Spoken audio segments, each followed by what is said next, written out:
Hello everyone. Liquidity ratio से related ही कुछ और सवाल हम लोग बनाकर देखते हैं। सवाल है calculate current assets from the following. हमें इनसे ये जो इंफॉर्मेशन दिया हुआ है इनसे हमें करंट एसेट्स कैलकुलेट करना है, करंट एसेट्स का पता लगाना है वो कितना है। क्या क्या दिया हुआ है? तो भाई दिया हुआ sundry creditors 80,000, bills payable 30,000, tax payable 2,30,000 और वर्किंग कैपिटल 2,50,000 ये दिया हुआ है। इससे हमें निकालना है करंट एसेट्स। तो क्या फॉर्मूला कहाँ लगाना ये डिपेंड करता है कि हमारे पास इंफॉर्मेशन क्या दिया हुआ है। यहाँ पे इंफॉर्मेशन में दिया हुआ है वर्किंग कैपिटल। अब ये वर्किंग कैपिटल का फॉर्मूला लगाकर हम लोग करंट एसेट्स यहाँ पे निकालेंगे। इसके पहले वाला जो वीडियो था उसमें करंट एसेट निकालना था, तो वहाँ पे सारा करंट एसेट्स, करंट लायबिलिटीज और करंट रेशियो दिया हुआ रहता था। तो वहाँ पे क्या करते थे, करंट रेशियो बराबर current assets by current liability, वो फार्मूला लगाकर हम लोग निकाल लेते थे। पर यहाँ पे हमारे पास में फार्मूला में वर्किंग कैपिटल दिया हुआ है, तो यहाँ पे फार्मूला लगाते हैं हम लोग। Working capital is equal to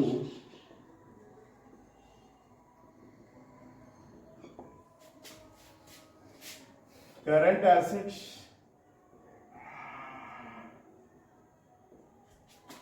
minus current liabilities.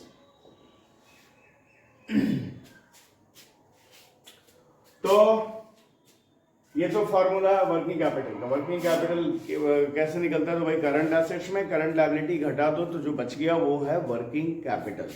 इसलिए working capital is equal to current assets minus current liabilities. तो वर्किंग कैपिटल तो अपने पास है, फॉर्मूला में जो वर्किंग कैपिटल लिखा हुआ है तो वो अपने पास है, और करंट लायबिलिटीज भी है, ये सारा करंट लायबिलिटी है, और हमें निकालना है करंट एसेट। अच्छा, करंट लायबिलिटी क्या एक साथ में कर लेते हैं? तो करंट लायबिलिटी में क्या क्या है भाई? Sundry creditors 80,000 plus bills payable, ये कितना है? तो ये है 30,000 प्लस टैक्स पेएबल, ये भी लायबिलिटी है, करंट लायबिलिटी है, टैक्स पेएबल ये कितना है? ये है 2,30,000। तो इस तरह से लायबिलिटीज टोटल कितना हो गया? तो हो गया 3,40,000। 80,000 प्लस 30,000 प्लस 2,30,000, तो 3,40,000 ये हो गया करंट लायबिलिटीज। ठीक है, अब सबको पुट करते हैं। वर्किंग कैपिटल कितना है? 2,50,000, तो जहां यहाँ पे लिख दिया 2,50,000। करंट एसेट्स यही हमें निकालना है, और करंट लायबिलिटी का टोटल हो गया 3,40,000। इस तरह से करंट एसेट्स निकल जाएगा। Current assets is equal to 2,50,000 plus 3,40,000। ये इसके साथ जुड़ेगा, इधर माइनस निगेटिव है तो इधर आएगा तो इसके साथ जुड़ जाएगा ना, तो 3,40,000। तो ये कितना हो गया?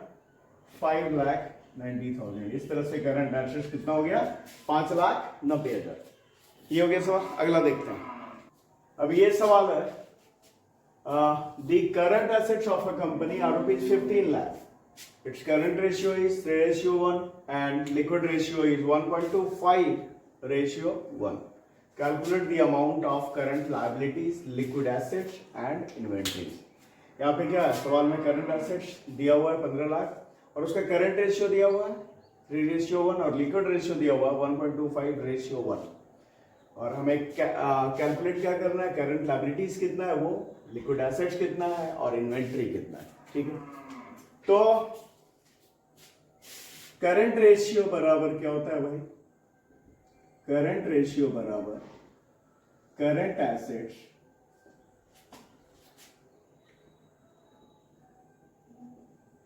by current लायबिलिटीज, ठीक है। करंट रेशियो कितना दिया हुआ है, 3:1, मतलब 3/1, ठीक है, या 3/1 बोलना है तो 3/1, ठीक है।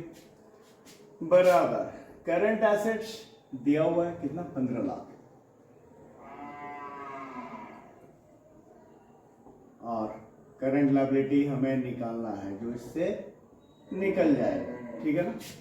अब क्रॉस मल्टीप्लिकेशन करते हैं तो क्या होता है, करंट लायबिलिटी मल्टीप्लाई 3, और इसको इससे करें तो 15 लाख मल्टीप्लाई 1, मतलब 15 लाख की।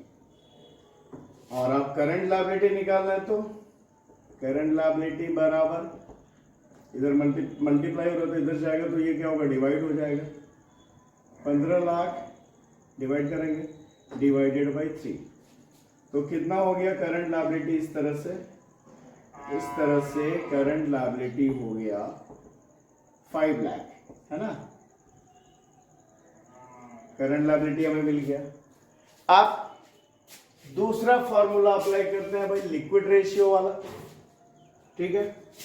तो लिक्विड रेशियो बराबर क्या होता है, liquid assets by current liability, ठीक है। अच्छा, लिक्विड रेशियो क्या है, तो लिक्विड रेशियो है 1.25:1, मतलब 1.25/1 इजिकल टू लिक्विड एसेट्स हमें निकालना है, ठीक है, डिवाइडेड बाय करंट लायबिलिटी हमने निकाला है कितना, 5 लाख। तो इस तरह से हमारे पास आ जाएगा लिक्विड एसेट्स, क्रॉस मल्टीप्लिकेशन करेंगे तो कितना हो जाएगा, कितना, लिक्विड एसेट्स बराबर कितना हो जाएगा, क्रॉस मल्टीप्लिकेशन किया तो लिक्विड एसेट्स इस तरफ आ गया, लिक्विड एसेट्स मल्टीप्लाई 1, और इधर हो गया 5 लाख मल्टीप्लाई 1.25, तो 5 लाख मल्टीप्लाई 1.25 करेंगे तो कितना हो जाएगा, ये हो जाएगा हमारा 6,25,000। इस तरह से हमारे पास लिक्विड एसेट्स आ गया कितना, 6,25,000। तो क्या क्या मिल गया हमें, करंट लायबिलिटी मिल गया कितना, 5 लाख, और लिक्विड एसेट्स मिल गया कितना, 6,25,000। अब निकालना है क्या, इन्वेंट्री। तो इन्वेंट्री के लिए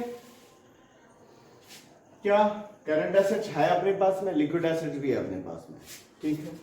तो इन्वेंट्री निकालने के लिए क्या करेंगे, inventory is equal to current assets minus liquid assets, ठीक।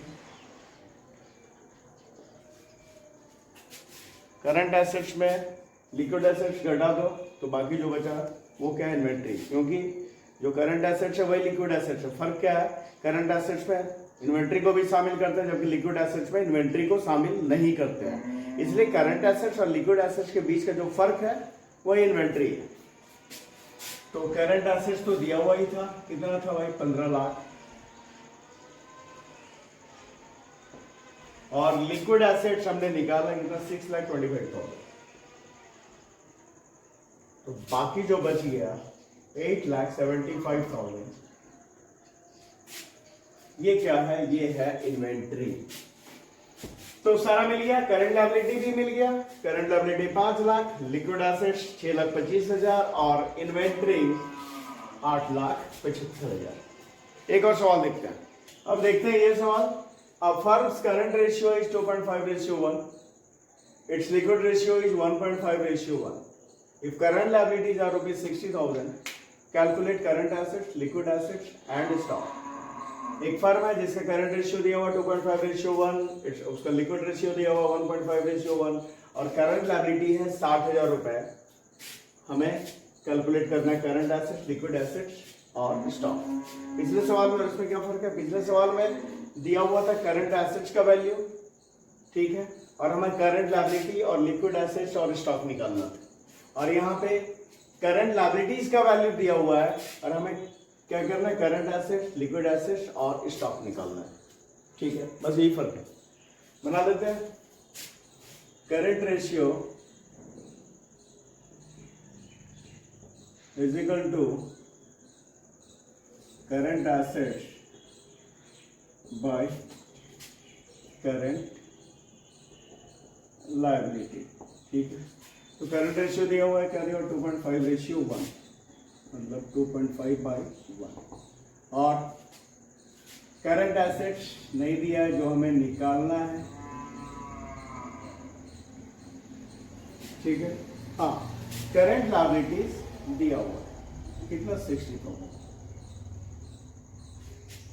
तो अब इसे क्रॉस मल्टीप्लाई करेंगे तो करंट एसेट्स अब कितना आ जाएगा, 60,000 को 2.5 से मल्टीप्लाई करें तो आ जाएगा 1,50,000। तो ये आ गया अपना करंट एसेट। ठीक है, और अब लिक्विड रेशियो, तो लिक्विड रेशियो बराबर क्या होता है, liquid assets divided by current